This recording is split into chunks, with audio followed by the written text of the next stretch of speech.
Welcome, Amanda here with Crafting with Amanda. If there's YouTube channels that you really like their content, you can help them by subscribing to their channel, liking their videos, but also if you just take the time to say thank you and make a comment, that really shows YouTube that you like this and you're interacting with it, and YouTube themselves actually rewards that channel with more showing to other people. Today's fun fold card is a Bendi card, or that's what I was taught that they're called. And so you have these two arms, and you can have the big arm left, right, they're reversible. You'll see as we make these how they work. But on the back, if you want, you can actually attach a normal card base, or you can cover it with something else. Just keep in mind that you only want to add glue to the outer edges. You don't want to interfere with where the first arm tucks back in to bend out. So the card that I just showed was from the You Are Enough papers, which I absolutely love.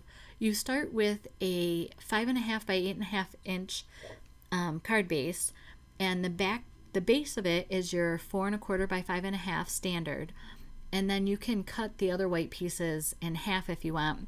But I'm going to use two different colors, so they're both 5.5 inches long. One of them I cut at 2.5 inches, which leaves 1 3/4 inches for the remainder of the card, but you can make them smaller or taller as you want. I just show you here that those two pieces basically equal the size of the base. And just remember that you're gonna, if you want to cover the back, that you go ahead and only glue on the outside. And if you want to change these side, I call them arms, for the Bendi cards, you can go ahead and have them be curved or have them look like hillsides. You can run them through a die cutting machine. Today I just decided to keep things kind of straightforward. It's one of those, learn how to make a card and then go ahead and figure out how to change it. So the first thing you're going to do on both of your pieces is mark or score a 1/2 inch from both set edges. And then here I'm marking at a 1/4 inch from the other side. So one edge has a 1/2 inch fold mark, and the other side I just kind of draw a 1/4 inch line. And I'm just free form cutting little tabs. So you do that on both cards, and then on your card base, 4 inches from the side that you want it to tuck into, so I'm having it from the right side tuck in left, I'm marked the points on both sides of my tab so that I know how long to cut that slit. So now I'm just erasing those two dots that I put in. So then that's the one arm, and that'll attach on the right edge, and then the left edge, or the smaller one, attaches into the first arm. And the instructions say to do it at 2 inches from the right edge or from the edge that's folded behind the card. I think that I might change that to 2.25 inches. That'll just make the first, or the front shorter arm pop out just a little bit more, and I think that that would be a better card.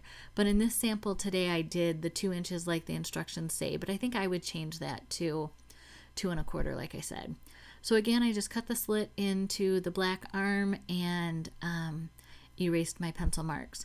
So here I'm just cutting a 4 by 5.25 inch background piece to cover the base of my card. And you'll notice here, maybe you're already going, well, she's covering the slit she made. How is that going to work?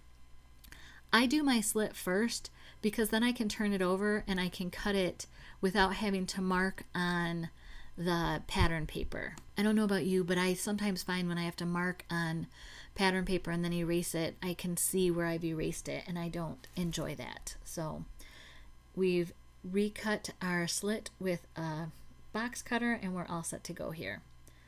Now I'm going to cover this black arm with different papers, and I'm just going to audition and try different things, and then I won't make you watch all of that, but I use zip strips for a couple of them, and so I did 2 different papers and then zip strips.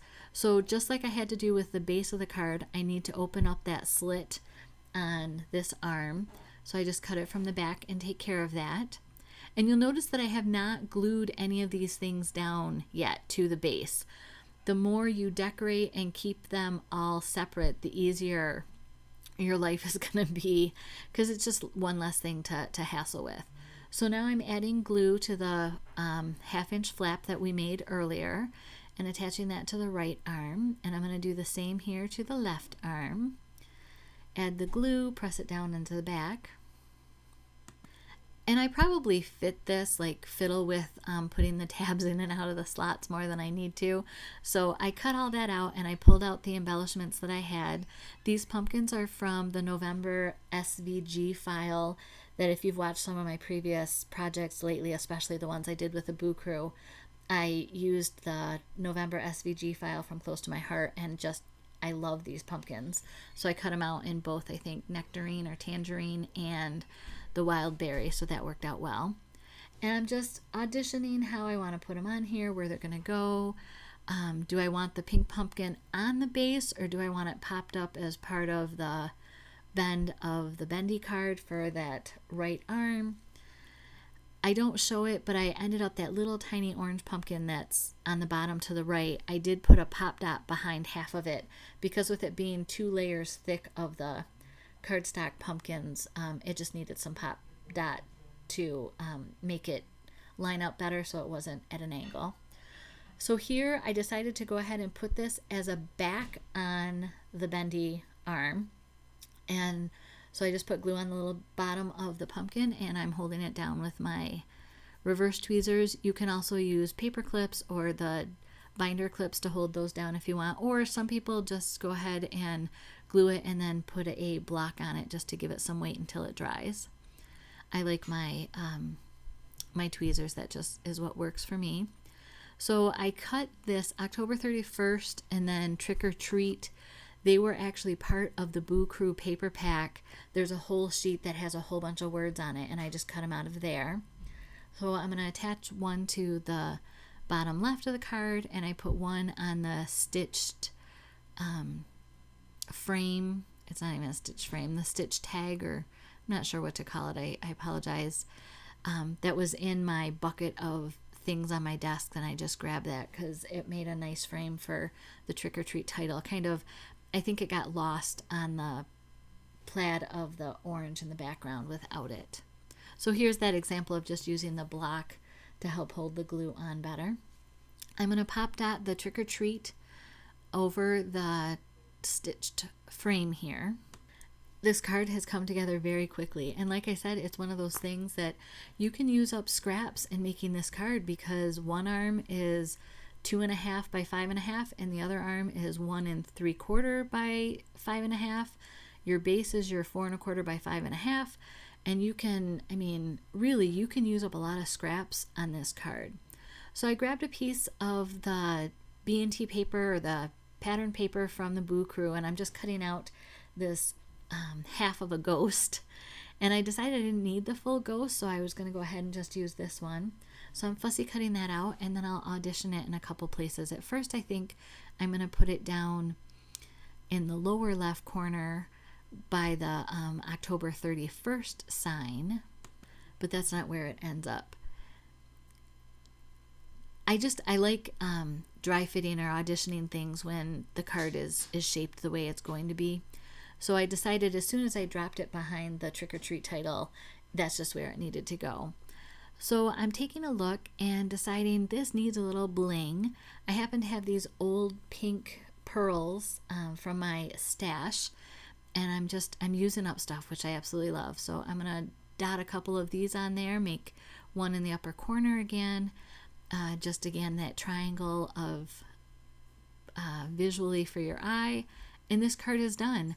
So to mail, it'll mail flat, but then when somebody gets it, they can just pop it all together. And here's the other samples for you to take a look at. If you want to have more time to look at those, I will have those on my blog eventually. If you haven't subscribed to my channel and don't want to miss any content, go ahead and do that. Here's another video I think you may be interested in, and I hope you have a blessed day. Thank you.